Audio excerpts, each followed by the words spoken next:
Hi guys, welcome to Red Letter Diaries. Carrying on in chapter 8 and going from verse 26 onwards. The first bit I want to share is something that tickled me really. I thought I'd share it. It's not really heavy in biblical scripture and study, but it was about the whole fact that the disciples had just been through the storm and it was a bit nuts in the boat, and then this guy Jesus, who they've been following and been doing amazing thing, next thing has power to control sea. And so they get off, and you'd think that maybe God would be a bit kind to them or whatever. And what's the next challenge they face? And meet a raving loony man who's got a load of legions inside him and who's running around naked. And I don't know, perhaps it's just my sixth sense of humour, but it just kind of made me laugh that the poor disciples had 1 minute were in but thought about going to be drowned, and the next thing you know, they face a naked man who's running around screaming. But anyway, like I said, my sixth sense of humour. The main bit I want to look at is in verse 52-ish, roughly, and it's Jesus once again bringing someone back to life, and we see in 52, it says, the house was filled with people weeping and wailing, but he said, I, Jesus, I, hold up red letters, stop the weeping, she isn't dead, she's only asleep. Verse 53 is quite important, this is. But the crowd laughed at him because they all knew she had died.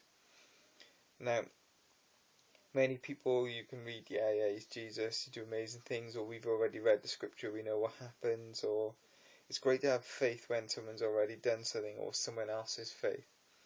But the fact that, do you know what, the enemy was still testing him. Remember when we go back to earlier on in Luke, the enemy leaves him in the desert until he comes to another point where he tries to test him. And these are the type of things he's testing Jesus on.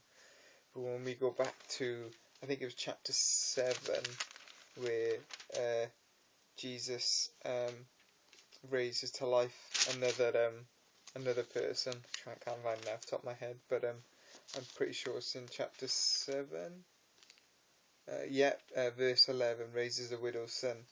And so he does an amazing miracle, and then it happens again in chapter 8, and the enemy's testing him. He's using people around him who have little faith, and it's testing Jesus. And so Jesus could go into a ball and think, oh no, what's going on? But no, Jesus is full of faith. And he says, 54 says, and Jesus took her by the hand and said in a loud voice, my child, get up. Notice the one word, loud voice. He didn't whisper, saying, get up, child. Because he didn't want everyone to hear maybe what's going on. Do you know what? He wanted everyone to hear what he was saying and what he believed in and what he knew and what was his Father's way. And he screamed out practically, get up, child, yeah. And guess what? In that moment, her life returned.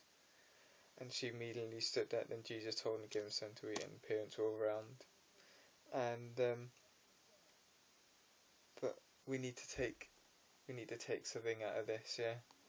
When Jesus tells you to do something, and then the enemy creeps in and goes and uses someone to go, oh, don't do that.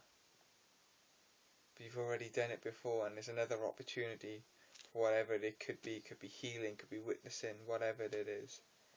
Do you know what? Make sure you listen to your spirit man, spirit woman, ladies, and do you know what? Go, my child, get up. It's goodbye for me. Bye.